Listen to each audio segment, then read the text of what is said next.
Hello MegaSquirt users, this is Alan from 14.7. In this video, I will talk about leveraging the output sequencer feature on Spartan Lambda Controller 2 to achieve maximum accuracy when interfacing with your MegaSquirt ECU. But before I get to that, I just want to take a few minutes to talk about Spartan Lambda Controller 2. Spartan Lambda Controller 2 was introduced in December 2014, so it's a fairly new product, and it's a successor to my popular Spartan Lambda Controller 1. At first glance, the most compelling feature of Spartan 2 is the price. At $75 without wideband sensor and $125 with the latest Bosch 4.9 wideband sensor, Spartan 2 is the lowest priced wideband controller on the market with or without the wideband sensor.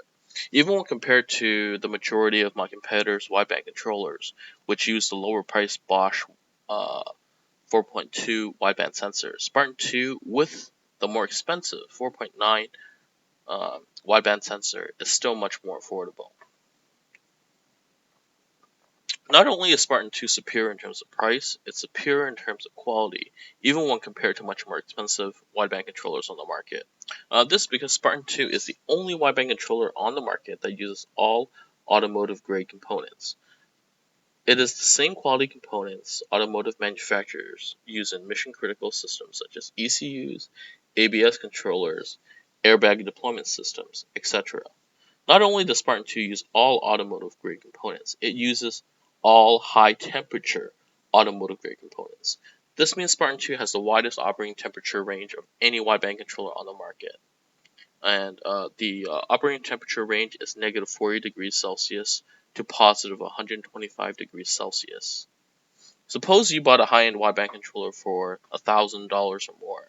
That unit will at best use industrial grade components and offer at best an operating temperature of negative 40 degrees Celsius to positive 50 degrees Celsius.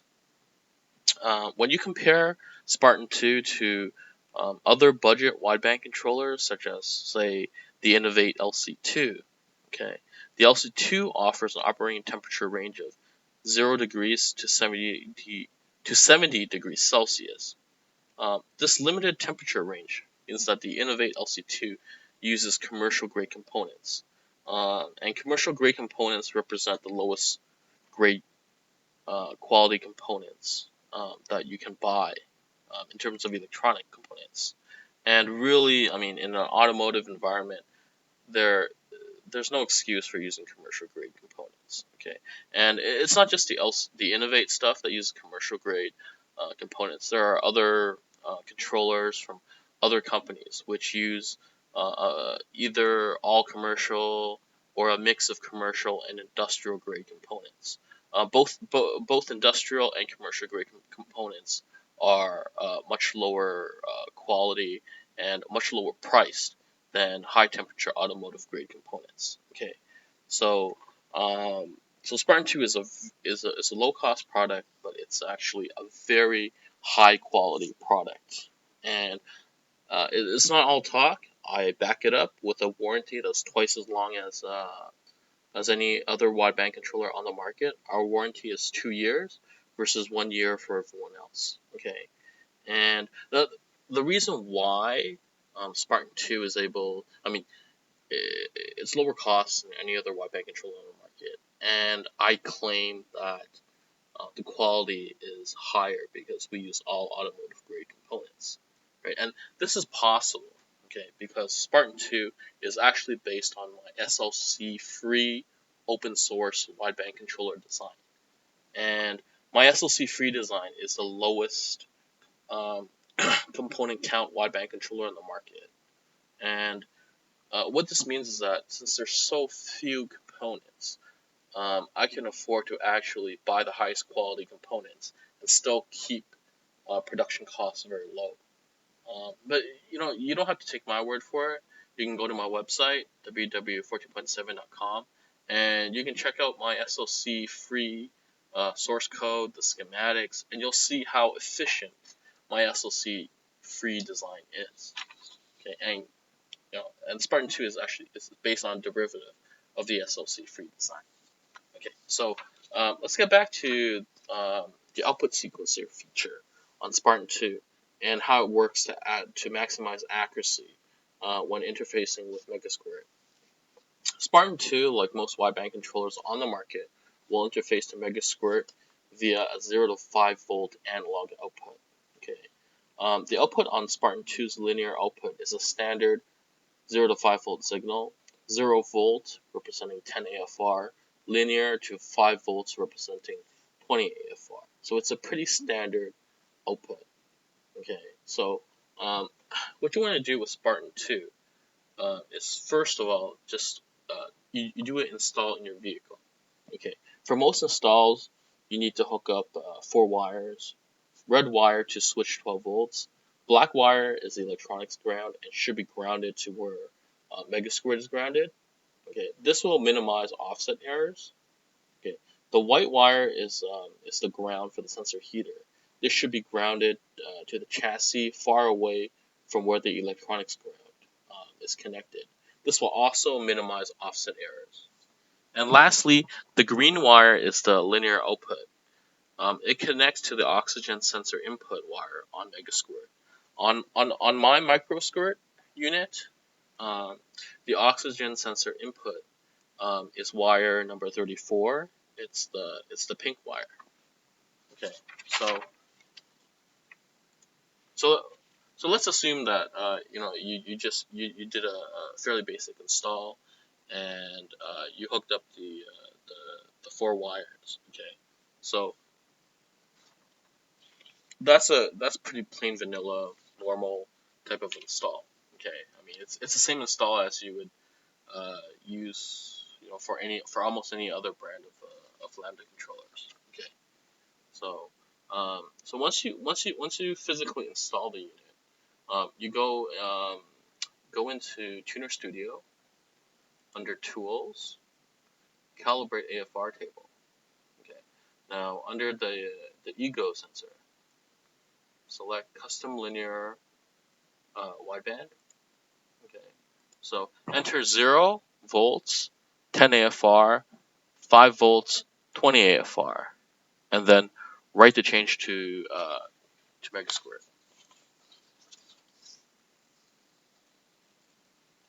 Okay, and I mean this is so far it's fairly basic install. It's a fairly standard install. We haven't involved the output sequencer yet. Okay, so now I'm going to show you the output sequencer. Okay, look at the air fuel ratio gauge. Okay, and what I'm going to do is I'm going to cycle power to my Spartan Lambda Controller 2.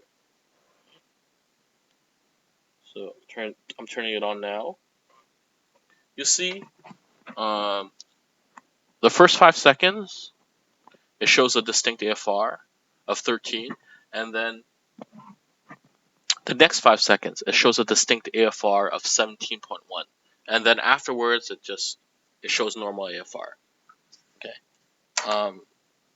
What the output sequencer does. Okay. Well, actually, okay. When the sensor is cold, when you first start up a wideband controller, any wideband controller, and the sensor is cold, okay, the AFR data read by your controller is not valid. Okay, it'll usually show stoichiometric, regardless of the exhaust temperature composition.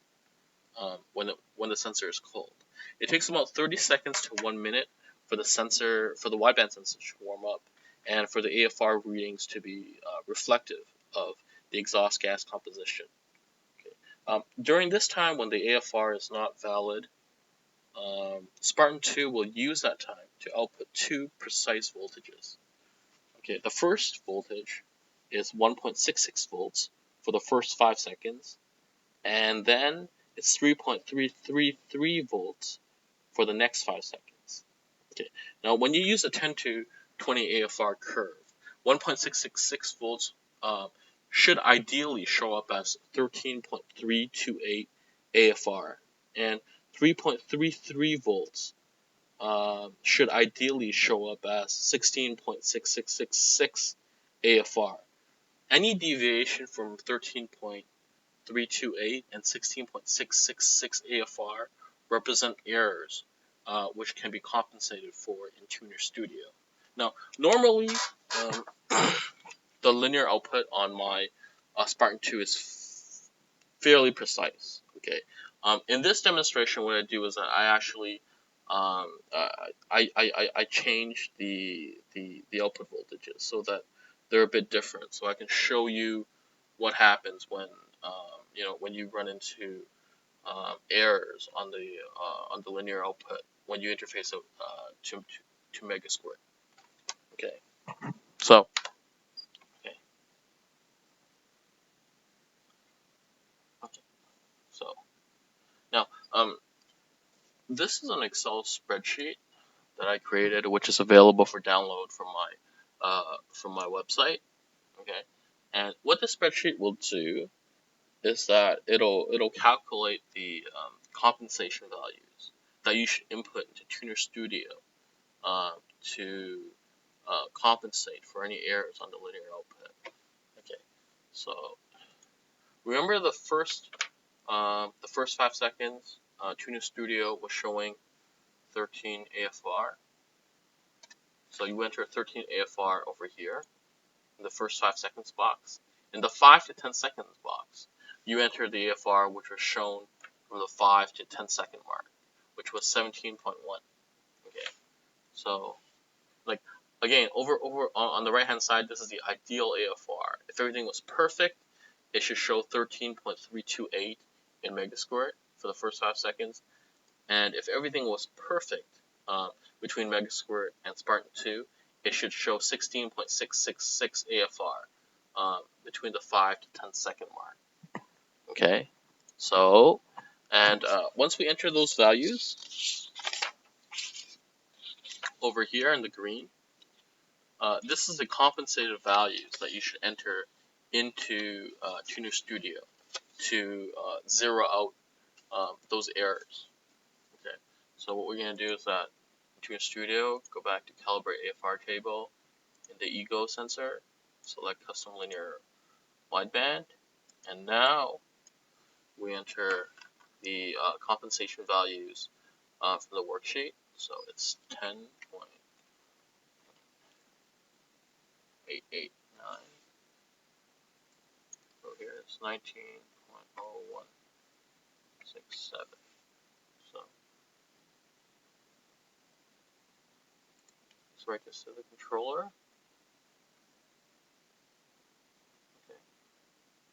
So close it. So now what we do is I'm going to cycle power again to Spartan 2. And this time we should show for the first 5 seconds it should be very close to 13.328 AFR, and in the 5 to 10 seconds it should show very close to 16.666 AFR if everything was done, if the compensation was calculated correctly. Okay, so I'm going to cycle power right now. Okay. And we show the first 5 seconds, it shows 13.4. The next 5 seconds, it shows 16.6 AFR. I mean, it's not exactly precisely on 13.328 and 16.66, but the best you can expect is a tenth of an AFR in terms of precision. So 13.4 and 16.6 is really almost as good as you can hope for, and that's because in MegaSquirt they use only up to the first decimal place to represent AFR. So you won't do any better than a tenth of an AFR. So again, let me show you the output. Let me cycle power again to Spartan Lambda Controller 2, and I'll show you the output from the output sequencer. So again, the first 5 seconds, 13.4, it's pretty good.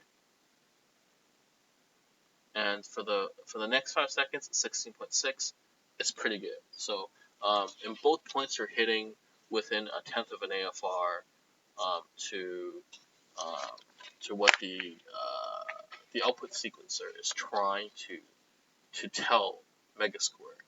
So so that's it for the compensation.